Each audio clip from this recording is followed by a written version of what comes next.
Mga kababayan, puntahan natin ang main topic natin. Kung inyong maalala, nag-circulate po itong video na kung saan tumatawag si Martin Romualdez kay General Bronner. Sabi niya, "Hello, CSAF, General Bronner." CSAF means Chief of Staff, Armed Forces of the Philippines. Kaya po CSAF ang nakalagay, okay? O ang abbreviation.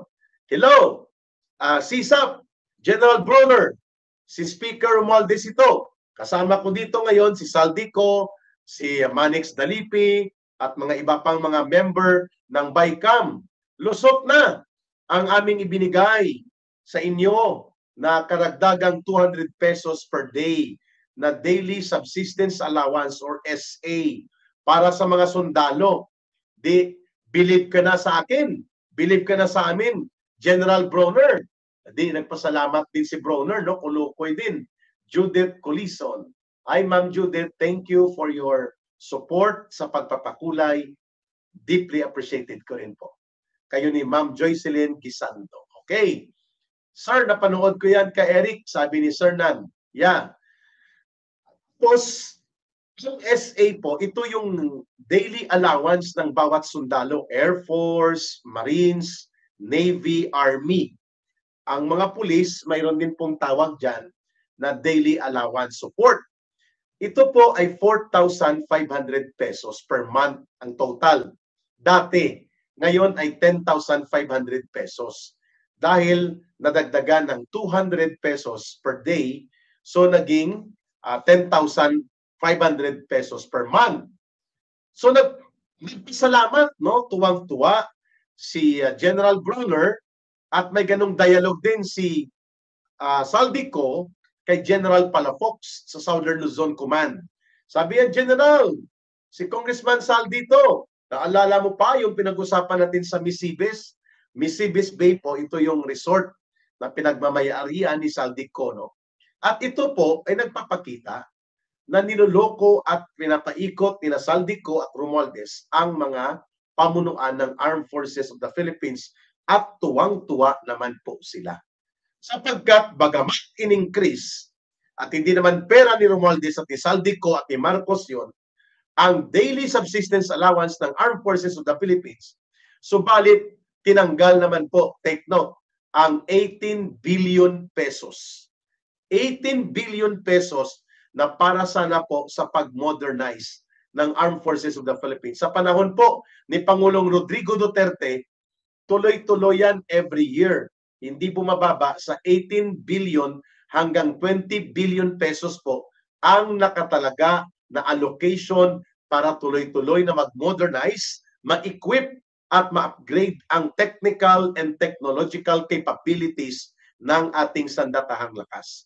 Dito kay Bongbong Marcos Jr., wala pang 3 taon, once lang yata nila pinatupad ang pondo that should be appropriated in the budget para sa pagpapasiguro na ang ating Air Force, ang ating Marines, ang ating Coast Guard, ang ating Navy, ang ating mga kasundaluhan ay naka-well-equipped at sila po ay hindi nahuhuli sa mga military technological supply and capability nila. Ini-enhance, binibigyan po sila ng suporta. At yan ay nakaprograma sa AFP Modernization Program. Subalit, tinanggal po ang 18 billion pesos. Hindi man lang iginiit, hindi man lang pinanindigan, at hindi man lang inilabi at pinagsuporta ni General Bronner at ng mga pamunuan ng AFP na dapat pati sa pamumuno ni Gibo Teodoro bilang DND Secretary na binanggit dapat nila sa Kongreso na hindi kami papayag. Non-negotiable yan. Kapag ginawa nyo yan, nakaltasin nyo ang 18 billion pesos para sa modernization ng AFP, kayo ang magpatrolya doon sa tinasabi ninyong West Philippine Sea, kayo ang magbantay sa NPA, kayo ang magbantay sa mga inchik na lulusob sa Pilipinas na gusto nyong ipaniwala sa taong bayan. Pero walang bayag ang AFP leadership para yan ay sabihin na hindi sila pumapayag, non-negotiable, ang pagkakaroon dapat ng mandatory allocation and appropriation ng 18 billion to 20 billion pesos every year para unti-unti pong umangat ang ating kapabilidad sa pagtatanggol ng ating teritoryo, ng ating soberanya at ng ating mga mamamayan. Pero wala. Pinabayaan lang po nila General Bronner at ng iba pang mga general ng AFP na ganun po kababa ang pagtrato ng Kongreso at pinayagan din ni Marcos. Kasi kung totoo na mahal at sinusuportahan ni Marcos ang mga sundalo in his capacity bilang Commander-in-Chief, kagaya ng ginagawa ni Pangulong Duterte na hindi niya pinapalagpas na ang mga sundalong namamatay o nasusugatan sa mga labanan, laban sa terorista at mga kalaban ng gobyerno, binibisita at pinupuntahan ni former President Rodrigo Duterte para doon man lamang makapagpasalamat ang gobyerno sa kanilang serbisyo ng ating mga kasundaluhan at ng mga pulis na naglilingkod ng tapat sa ating pamahalaan. Ngayon, kay Bongbong Marcos Jr., hindi po ganun. Kasi kung nagkakaroon siya ng seryoso at makatarungan na pagmamahal at pagtatanggol sa ating mga kasundaluhan, he could have made a veto decision.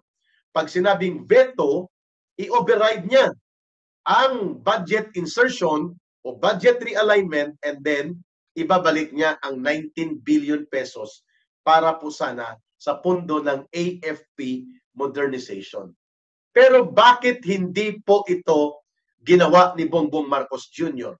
Nirealign ang budget na ito sa AFP modernization at napunta po ito ang ibang components nito sa flood control project, mga kababayan.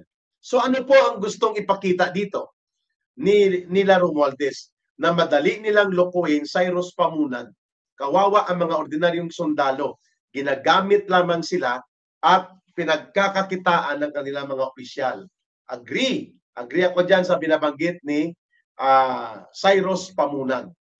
Mga kababayan, hindi po matuwid ang ginawa na pagkaltas ng 18 billion pesos sa ating mga kasundaluhan. What I'm delivering the point is, niloloko, pinapasakay. Dinidiskartihan nila Romualdez, nila Marcos, nila Saldico, at mga balasubas na magnanakaw ng mga congressman ang ating sandatahang lakas, ang ating Armed Forces of the Philippines. Pero tuwang-tuwa naman sila General Bronner at itong mga ibang mga general nang tumawag pa itong kulukoy na si Romualdez at sila Saldico para ipagmayabang na sinasabi nila, oh General, binigyan na namin kayo ng 200 pesos per day bawat sundalo ha, at yan ay dahil kami ay tumutupad sa aming sinasabi na mahal namin ang ating mga kasunduluhan.